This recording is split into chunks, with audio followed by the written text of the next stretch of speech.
Breaking news. ప్రపంచాన్ని ఇప్పుడు మరో మహమ్మారి భయపెడుతుంది. ఆఫ్రికాను మంకీ పాక్స్ హడలెత్తిస్తోంది. కరోనా కంటే డేంజర్ బెల్స్ మోగించే అవకాశం ఉంది అని ప్రపంచ ఆరోగ్య సంస్థ చెప్తోంది. ఆఫ్రికాలో బయటపడింది మంకీ పాక్స్. 13,700 కంటే ఎక్కువ కేసులు నమోదైనట్టుగా తెలుస్తోంది. ఈ వ్యాధి సోకిన వారి శరీరం ఇప్పుడు మీరు ఆర్టీవీ స్క్రీన్ పైన చూస్తున్న ఈ విధంగా మారిపోయే అవకాశం ఉంటుంది. 450కి పైగా మరణాలు కూడా నమోదయ్యాయి అని తెలుస్తోంది. ఆఫ్రికాలో హెల్త్ ఎమర్జెన్సీని విధించారు. కాంగోలో మొదలై 18 దేశాలకి ఈ మంకీ పాక్స్ వ్యాప్తి చెందిందని చెప్తున్నారు. ఆఫ్రికాలోని పొరుగు దేశాలకు వ్యాప్తి చెందింది వైరస్. మంకీ పాక్స్ లక్షణాలు జ్వరం, కండరాల నొప్పులు, శరీరంపై దద్దుర్లు వస్తాయని చెప్తున్నారు. ఈ మంకీ పాక్స్ వ్యాప్తి గురించి, అలాగే మంకీ పాక్స్ బారిన పడకుండా ఉండాలి అంటే ఏం చేయాలి, ట్రీట్మెంట్ ఏ విధంగా ఉందనే విషయాలు మాట్లాడటానికి doctor Dilip Gude, general physician, Yashoda hospital నుంచి మనకు అందుబాటులో ఉన్నారు. డాక్టర్ గారు నమస్తే అండి. నమస్తే డాక్టర్ గారు, 2019 నుంచి కరోనా రావటం ప్రపంచ దేశాలన్నీ కూడా వణికిపోవడం మనం చూసాం. అఫ్కోర్స్ అంతకు ముందే మంకీ పాక్స్ ఉనికి ఉన్నప్పటికీ ఇప్పుడు మళ్ళీ మంకీ పాక్స్ వ్యాప్తి చెందుతుంది చాలా ఉధృతంగానే. అన్ని దేశాలు కూడా భయపడాల్సిన పరిస్థితి వస్తుంది. ఏంటండి మంకీ పాక్స్ ఇప్పుడు ఏ స్టేజ్లో ఉంది? సో జూలై 2022 నుంచి ఆల్మోస్ట్ మే 2023 వరకు WHO కొన్ని కంట్రీస్ లో, ముఖ్యంగా ఆఫ్రికన్ కంట్రీస్ లో ఒక రకమైన ఎమర్జెన్సీ అలర్ట్ ని ఇష్యూ చేసింది. సేమ్ WHO ఆగస్ట్ తర్వాత 23 తర్వాత పర్వాలేదు, ఇట్స్ నాట్ సచ్ ఎమర్జెన్సీ అన్నారు. కానీ ఇప్పుడు మళ్ళీ మనం ఒక నెల నుంచి మనం చూస్తున్నాం ఒక రకమైన విజృంభించే విధంగా విస్తరిస్తుంది. బట్ యాక్చువల్ గా చెప్తే అంటే అసలు monkey pox basically it's kind of viral infection. Small pox, chicken pox లాంటి ఆర్థోపాక్స్ విరిడే అనే ఫ్యామిలీకి చెందిన వైరస్ ఇది. డబుల్ స్టాండర్డ్ DNA వైరస్ అంటే అదొక టైప్ బేసికలీ. సో ఇది జూనోటిక్ అంటాం. అంటే ముఖ్యంగా యానిమల్స్ రిజర్వాయర్ గా ఉండి సంహౌ మీట్ హ్యాండిల్ చేసే మెన్ అంటే హ్యూమన్స్ కి రావటం. ఇప్పుడు కట్స్, బ్రూయిజెస్, అబరేషన్స్ కనుక ఉంటే చేతులకి, దెన్ ఈ ఇన్ఫెక్టెడ్ మీట్ నుంచి హ్యూమన్ ట్రాన్స్మిషన్ అవడానికి ఎక్కువ ఛాన్స్ ఉంది. ఒకసారి హ్యూమన్ ట్రాన్స్మిషన్ అయిన తర్వాత human to human is more rapid. అయితే ఇది అందరిలోనూ తీవ్రంగా వ్యాధిలాగా వ్యాప్తి చెంది డెత్ కి దారితీసేంత, అంటే కరోనా ఎలా అయితే కొన్ని లక్షల మందిని పొట్టం పెట్టుకుందో అంత తీవ్రంగా ఉండకపోవచ్చు. బట్ ఇంకా మనకి పూర్తి అవగాహన లేదు. ఇది ఇండియన్స్ మంకీ పాక్స్ కి ఎలా బిహేవ్ చేస్తారు, ఇండియన్ శరీరాలు కూడా ఆఫ్రికన్ శరీరాల లాగా అంటే is it going to be very devastating, తీవ్రంగా ఉండిపోతున్నా అనేది మనకు ఇంకా చెప్పలేము. అయితే లక్షణాలు కనుక మీరు చూస్తే యూజువల్ గా మోర్ దాన్ 70% మందిలో రోగ నిరోధక శక్తి పర్వాలేదు, ఇమ్యూనిటీ బాగానే ఉన్న పేషెంట్స్ లో తీవ్రంగా ఉండదు. స్కిన్ లీజన్స్ ఉంటాయి, బ్లిస్టర్స్ ఫామ్ అవుతాయి, వెసికల్స్ ఫామ్ అవుతాయి. అవి మెల్లగా వాటి నుంచి సెక్రెషన్స్ రావచ్చు, క్రస్ట్ ఫామ్ అవుతుంది, దెన్ మానుతాయి. అయితే ఇలా కాకుండా ఇమ్యూనిటీ తగ్గిన వాళ్ళలో మాత్రం ఇది లింఫ్ నోడ్స్ లాగా, లింఫ్ నోడ్ దగ్గరికి వెళ్ళి అక్కడ స్వెల్ అవుతాయి. అంటే లింఫ్ నోడ్స్ అంటే నార్మల్ గా ఉండే నెక్ దగ్గర కానీ, యాక్సిల్ అంటే ఈ చంక దగ్గర కానీ ఉండే లింఫ్ నోడ్స్ చిన్న చిన్న గ్లాండ్స్, ఇవి నార్మల్ హెల్దీ గ్లాండ్స్. ఇవి వాస్తాయి. బేసికలీ వాచినప్పుడు బ్యాక్టీరియా కూడా వెళ్ళి కనుక కూర్చుంటే, సెకండరీ బ్యాక్టీరియల్ ఇన్ఫెక్షన్ అయితే మాత్రం అప్పుడు సీరియస్ అవుతుంది. సెప్సిస్ అవ్వచ్చు, న్యూమోనియాలు రావచ్చు, ఎన్సెఫలైటిస్ అంటాం. అంటే బ్రెయిన్ చుట్టూ ఉన్న ఈ లేయర్స్ ఏదైతే ఉన్నాయో అవి ఎఫెక్ట్ అవ్వచ్చు, ఎన్సెఫలైటిస్ రావచ్చు. దెన్ మెనింగో ఎన్సెఫలైటిస్ అంటాము. బ్రెయిన్ ప్యారెంకమ్ అవ్వచ్చు, బ్రెయిన్ బయట ఉన్న ఏరియాస్ కూడా ఎఫెక్ట్ అవ్వచ్చు. సో ఇట్లా లంగ్సే కాదు, ఇట్లా రకరకాల ఆర్గన్స్ ఎఫెక్ట్ అవ్వచ్చు. కానీ ఇది అందరిలో అవ్వదు.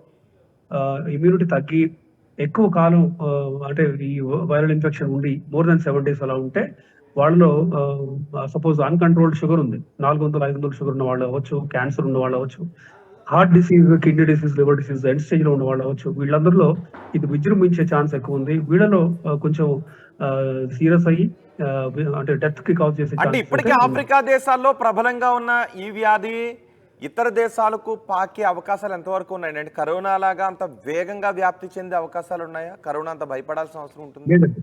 సో ఫార్చునేట్లీ ఇది దాన్ని ఏమంటాము, ఫోమైట్ స్ప్రెడ్ అనేది చాలా తక్కువ. అఫ్ కోర్స్ జీరో కాదు, there is a chance. But corona ఎంత తీవ్రంగా అయితే ఫోమైట్ అంటే ఏంటంటే తగ్గినప్పుడు ఏరోసాల్స్ ఏదైతే ఉన్నాయో, ప్రతి ఏరోసాల్ లో ఈ వైరస్, కోట్ల వైరస్ డ్రాప్లెట్స్ లో అక్కడ ఉండి అది టచ్ చేసిన వాళ్ళు అవ్వచ్చు, అది తగ్గిన వాళ్ళు ఉన్న ఏరోసాల్స్ పీల్చిన వాళ్ళకి ఈజీగా వచ్చే కరోనా అంటే అది అలా వచ్చే ఛాన్స్ గుణం అనేది కరోనాకు ఉంది, దీనికి లేదు monkey pox. Of course fomite spread is అంటే డాక్యుమెంటెడ్, అంటే అలా కొంతమందికి ఉంది. కానీ యూజువల్ గా ఎలా స్ప్రెడ్ అవుతుంది అంటే ఇన్ఫెక్టెడ్ మీట్, అంటే ఇప్పుడు మటన్ అవ్వచ్చు, ఏదైనా మీట్ అది ఇన్ఫెక్ట్ అయి ఉంది, హ్యాండిల్ చేసే వాళ్ళలో స్కిన్ కనుక కట్స్ బ్రూజెస్ ఉంటే దాని ద్వారా వచ్చే ఛాన్సే ఎక్కువ. ఓకే, ఆ తర్వాత మనుషులకు వ్యాపించిన తర్వాత అది మళ్ళీ మనుషుల నుంచి మనుషులకి వ్యాపిస్తుందండి? వ్యాపించే ఛాన్స్ ఉంది, బట్ అది ఇప్పుడు ఇన్ఫెక్టివిటీ కనుక మీరు చూస్తే కంటామినేషన్ రిస్క్ కనుక కోవిడ్ తో కంపేర్ చేస్తే చాలా తక్కువ, వెరీ లెస్.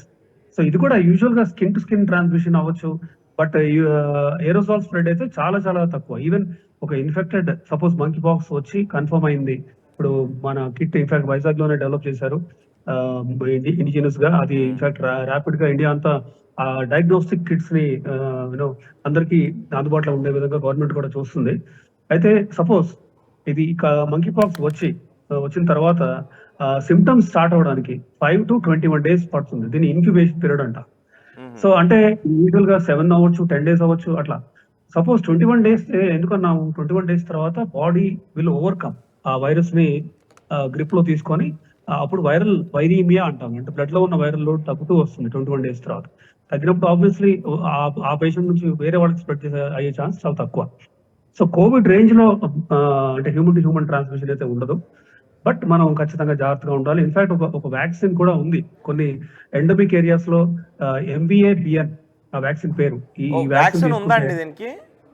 ఎస్ అండి, 82%, 85% వరకు మనం కొంచెం అంటే నివారించగలదు వ్యాక్సిన్ తీసుకున్న వాళ్ళని. బట్ అది 100% కాదు, 85%. వ్యాక్సిన్ కూడా ఇన్ఫాక్ట్ అందరికీ అందుబాటులో లేదు, కొన్ని ఎండమిక్ కంట్రీస్ లోనే అందుబాటులో ఉంది.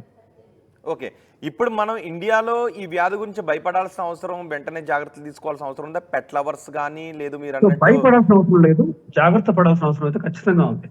అంటే especially people who are coming in from outer వేరే కంట్రీస్ నుంచి ఇండియా వస్తున్నప్పుడు కస్టమ్స్ వాళ్ళు అవ్వచ్చు, then health care authorities at ports కానీ ఎయిర్పోర్ట్స్ కానీ ఇట్లా వచ్చే వాళ్ళని స్క్రీన్ చేయాల్సిన అవసరం అయితే ఖచ్చితంగా ఉంది. ఫీవర్ ఉండి లింఫ్ నోడ్స్ ఉండి ఉన్న వాళ్ళకి మనం ఈ కిట్స్ అందుబాటులో ఉన్నాయి కాబట్టి ఇప్పుడు మనం టెస్ట్ చేయాలి, వాళ్ళని ఖచ్చితంగా క్వారంటైన్ చేయాల్సిన అవసరం ఉంది. ఎస్పెషల్లీ ఈ ఎండమిక్ ఆఫ్రికన్ కంట్రీస్ నుంచి వచ్చే వాళ్ళకి ఇన్ఫాక్ట్ హైదరాబాద్ లోనే మీరు చూస్తే మన ఒక ఇంటర్నేషనల్ హెల్త్ హబ్ అయింది కాబట్టి చాలా మంది ఇప్పుడు నైజీరియన్స్ అవ్వచ్చు, కాంగో ఏరియాస్ నుంచి అట్లా వచ్చేవాళ్ళు చాలా మంది ఉన్నారు. సో వీళ్ళకి ఫీవర్ లింఫ్ నోడ్స్ వల్ల అయిన వాళ్ళని ఖచ్చితంగా క్వారంటైన్ చేసి నెక్స్ట్ 1 week వరకు, ఎందుకంటే సపోజ్ 5 days లోపే కనుక మనకు టెస్ట్ చేస్తే మంకీ పాక్స్ ఉండి కూడా టెస్ట్ నెగిటివ్ రావచ్చు. సరే పర్వాలేదు, మనం హైదరాబాద్ జనజీవన్ సంస్థలకి కస్టమ్స్ వాళ్ళు వచ్చారనుకోండి, వాళ్ళ ద్వారా స్ప్రెడ్ అయ్యే ఛాన్స్ అయితే ఖచ్చితంగా ఉంది. కాబట్టి హై ఇండెక్స్ ఆఫ్ సస్పిషన్ ఉన్నప్పుడు క్వారంటైన్ చేయాల్సిన అవసరం అయితే ఉంది. ఓకే, అంటే నిజానికి వైరస్ కొత్త వైరస్ కాదు, ఎప్పటి నుంచో ఉన్న వైరసే. సో అసలు ఇండియాలో దీని ట్రాక్ ఏంటండి? అంత ఎక్కువ లేదండి. యాక్చువల్ గా ఇప్పుడు ప్రపంచవ్యాప్తంగా కూడా మీరు చూస్తే ఇది స్మాల్ పాక్స్, చికెన్ పాక్స్ ఆ ఫ్యామిలీకి సంబంధించిన వైరస్ ఇది. ఇన్ఫాక్ట్ ఒక 50-70 ఏళ్ల క్రితం స్మాల్ పాక్స్ ఉండేది, మీకు ఉంటాడు. స్మాల్ పాక్స్ అనేది ఒక బాగా డేంజరస్ కైండ్ ఆఫ్ ఇన్ఫెక్షన్ అది. అయితే స్మాల్ పాక్స్ వచ్చిన వాళ్ళలో మంకీ పాక్స్ వచ్చేది కాదు, ఎందుకంటే బాడీ యాంటీబాడీస్ ప్రొడ్యూస్ చేసేది. ఆ యాంటీబాడీస్ మంకీ పాక్స్ కనుక వస్తే వాటిని బయటికి పారద్రోలేదు అనమాట. కాబట్టి ఇప్పుడు స్మాల్ పాక్స్ అనేది అంతరించిపోయింది కంప్లీట్ గా. ఇప్పుడు there is no smallpox. Chicken pox ఉంది, మరి చికెన్ పాక్స్ సోకిన వాళ్ళలో మంకీ పాక్స్ తీవ్రంగా ఉండదని కూడా చాలా న్యూస్ వార్తలు చెప్తున్నాయి. అయితే ఎస్, ఇది కొత్తగా వచ్చింది కాదు, కొన్ని డికేడ్స్ నుంచి ఉంది ఇండియాలో కూడా. అంటే అంత తీవ్రంగా లేదు, but there is no historical గా రికార్డ్స్ అంటూ లేవు. ఇది ఖచ్చితంగా మంకీ పాక్స్ అని పలానా ఏరియాస్ లో వచ్చిందని, వచ్చిన వాళ్ళకి ఇలాంటి తీవ్రత వచ్చిందని కానీ మనకి ప్రూఫ్ కానీ ఎవిడెన్స్ కానీ లేదు. But again it is not a unknown or uninfected entity in India at least. Okay, అంటే ట్రీట్మెంట్ ప్రోటోకాల్ ఏంటంటే దీనికి? సో టెకోవిరిమాట్ అనే ఒక మందు, సో టెకోవిరిమాట్ అని ఒక మందు ఉంది. అది in fact it is given approval for monkey pox treatment. కానీ usual treatment is just symptomatic treatment, hydration, IV hydration, oral hydration చేయాలి. ఈ యాంటీవైరల్ మనకి ఇన్ఫాక్ట్ అందుబాటులో లేదు. ఇన్ఫాక్ట్ ఆఫ్రికన్ కంట్రీస్ లో ఇస్తున్నారు టెకోవిరిమాట్.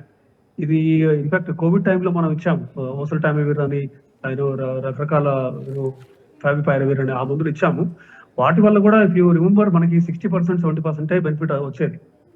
సో యూజువల్ గా ఇలాంటి వైరల్ ఇన్ఫెక్షన్స్ కి సరైన హైడ్రేషన్, బాడీ ఇమ్యూనిటీ పెంచే విధంగా మనం హైడ్రేట్ చేస్తూ ఓరల్ అండ్ ఐవి హైడ్రేషన్ చేయటమే ఇంపార్టెంట్.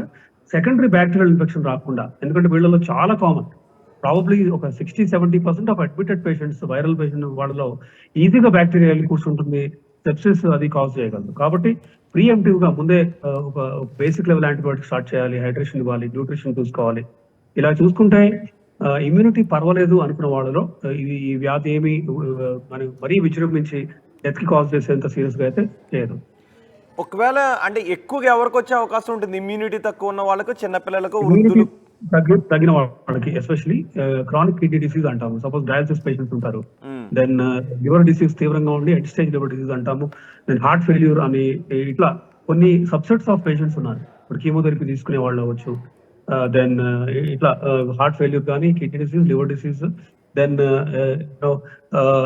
ఆటో ఇమ్యూన్ డిసీజెస్ ఉంటాయి, లూపస్ కానీ, దెన్ స్టోక్స్ కానీ, రూమటైడ్ ఆర్థరైటిస్ తీవ్రంగా ఉండి స్టెరాయిడ్ వాడకం, ఏళ్ల తరబడి స్టెరాయిడ్ వాడేవాళ్ళు కానీ, వీళ్ళందరిలో ఖచ్చితంగా ఇమ్యూనిటీ తగ్గి ఉంటుంది. వీళ్ళలో వస్తే మాత్రం అడ్మిట్ చేయాలి, క్వారంటైన్ చేయాలి, కంటైన్ చేయాలి. ఒక కంటైన్ క్యూబికల్ లో వాళ్ళకి బ్యారియర్ నర్సింగ్ తో మనం ట్రీట్మెంట్ ఇవ్వాల్సిన అవసరం ఉంటుంది. అంటే బ్యారియర్ నర్సింగ్ అంటే ఏం లేదు, లోపలికి వెళ్ళి ట్రీట్మెంట్ ఇచ్చే నర్సింగ్ స్టాఫ్ అవ్వచ్చు, డాక్టర్స్ అవ్వచ్చు, వీళ్ళు కంప్లీట్ గా కోవిడ్ టైంలో మనం ఎలా అయితే పీపీఈ కిట్స్ వాడామో ఆ కిట్స్ వాడాలి. స్టాఫ్ నుంచి పేషెంట్ కి, ఆ పేషెంట్ నుంచి స్టాఫ్ కి రాకుండా ఈ డబుల్ బ్యారియర్ మెథడ్ అని నర్సింగ్ కేర్ అనేది మనం చెప్తుంటాం. సో అలా కేర్ తీసుకోవాల్సిన అవసరం అయితే ఉంటుంది వీళ్ళలో, ఎస్పెషల్లీ ఇమ్యూనిటీ తగ్గిన వాళ్ళు. అంటే వ్యాధి సోకిన వాళ్ళ మోర్టాలిటీ రేట్ ఏ విధంగా ఉంటుందండి జనరల్ గా? అదే, we don't have data in India, but actual గా మోర్టాలిటీ రేట్ చాలా తక్కువే ఉంది. ఇన్ఫాక్ట్ 450-500 మంది చనిపోయారు అవుట్ ఆఫ్ 13,000 to 15,000 మంది. సో ఇట్ ఈస్ నాట్, అంటే ఇప్పుడే మనం దాని గురించి భయపడాల్సిన అవసరం లేదు, కానీ జాగ్రత్తలు తీసుకోవాల్సిన అవసరం అయితే ఉంది, especially people coming from those endemic areas in to India. Thank you very much doctor గారు. ఆర్టీవీకి అందుబాటులోకి వచ్చి ప్రపంచ దేశాలను ఇప్పుడు వణికిస్తున్న మంకీ పాక్స్ గురించి వివరాలు తెలియజేసినందుకు, ఒకవేళ వ్యాధి వస్తే ఎటువంటి జాగ్రత్తలు తీసుకోవాలి, రాకుండా ఎటువంటి జాగ్రత్తలు తీసుకోవాలనే విషయాల గురించి తెలియజేసినందుకు thank you very much Dilip గారు. మొత్తానికి ఇప్పుడు ప్రపంచాన్ని మరో కొత్త వైరస్ వణికిస్తోంది. నిజానికి ఇది కొత్తది కాదు, పాత వైరసే. అయితే ఇప్పుడు ఆఫ్రికాను హడలెత్తిస్తోంది మంకీ పాక్స్. కరోనా కంటే డేంజర్ అని అంటూ ఉన్నారు. ప్రపంచ ఆరోగ్య సంస్థ ప్రతినిధులు ఈ విషయాన్ని చెప్తున్నారు. ఆఫ్రికాలో మంకీ పాక్స్ బయటపడింది. 13,700 కంటే ఎక్కువ కేసులు నమోదయ్యాయి. 450కి పైగా మరణాలు నమోదయ్యాయి. ఆఫ్రికాలో హెల్త్ ఎమర్జెన్సీని విధించారు. అయితే భారత్లో జాగ్రత్తగా ఉండాలి, కానీ అంత భయపడాల్సిన అవసరం లేదు అని డాక్టర్ దిలీప్ అంటున్నారు.